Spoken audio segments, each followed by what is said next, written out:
Hey, good afternoon. James Donaldson here, running for Seattle City Council and District 7 this year. I wanted to take a moment to come on out to a place here in Seattle in the central area on 23rd and Jackson, where we had an unfortunate incident happen not too long ago. About a year ago, an officer came and was sitting outside of this Autozone behind me, and basically was stalking and intimidating an individual, a citizen, who the officer felt insulted him, said some bad words at him or something like that. So the officer sat outside this location for about 40 minutes in a office chair, just waiting and basically intimidating and causing problems for everybody in the store. Everybody knew why the officer was out there. The situation was becoming a little bit more tense, and before you know it, after 40 minutes, the officer finally was talked into some reason by a couple of fellows who were in their car and on the street in front of the store, African-American men, who came and told the officer that, hey, this is not the best way to deal with this kind of situation, and that perhaps he should go away and find another time to encounter the individual on a one-on-one basis, perhaps. Now, I've been a professional all my working life, and professionalism requires a great deal of integrity, accountability, transparency, and professional behavior. Whether it was a professional basketball player or a professional business person, as I've been for so many years, I've always carried myself in a very professional manner. I expect our police officers to do the same, and any public servant who is out to protect and serve, especially our citizens here in Seattle. I'd like to say that the decision to come and suspend this officer for 30 days was really unjust, disrespectful of our community, disregarding the individual who was being harassed and stalked and intimidated. And this decision came from our mayor, Jenny Durkin, who basically backed up the decision that was made by our police chief, Carmen Best. I'm a big fan of both of them, big supporter of both of them. I love women in positions of authority and power, finally, but they have to still be accountable just as anybody else has ever been throughout the years.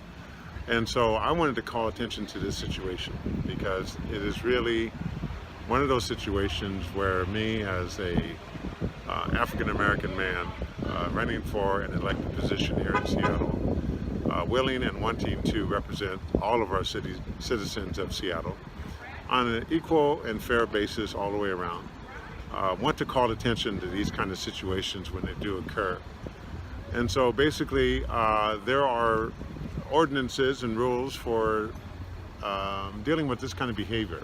This particular officer, let me call his name out, was Frank Poblacki, who has been on the police force for about 20 years. And this occurred back in February 10th, 2018, this situation.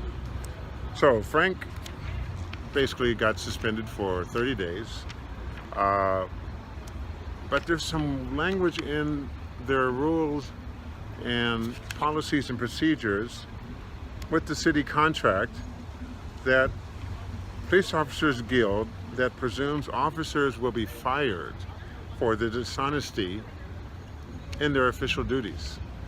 Poblacki repeatedly lied to internal investigators, and he denied his intention of coming to this AutoZone and sitting out here waiting for this individual, basically waiting for an apology.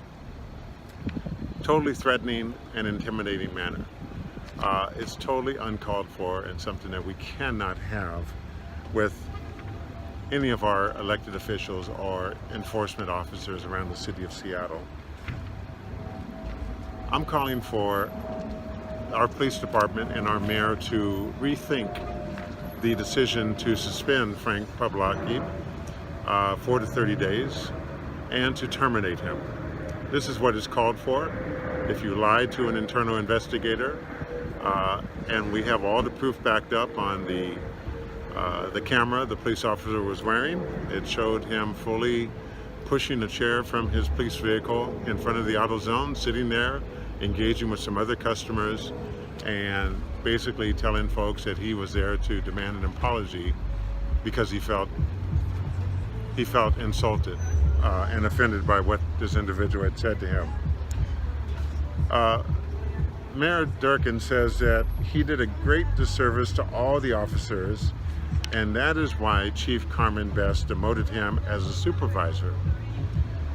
Now, Mayor Durkin was a private attorney herself in her private life on a citizen review panel that implemented these rules of firing and terminating somebody who lies to internal investigators.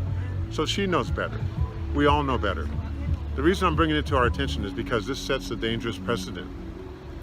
The next time we have an officer that has a string of allegations and incidents of bad behavior in their history, and we elect only to, we elect to terminate that officer, that's not right. Especially if it's an officer of color. You're going to have a big issue on your hands. Sure, the city of Seattle is looking to retain officers, looking to recruit more officers to Seattle.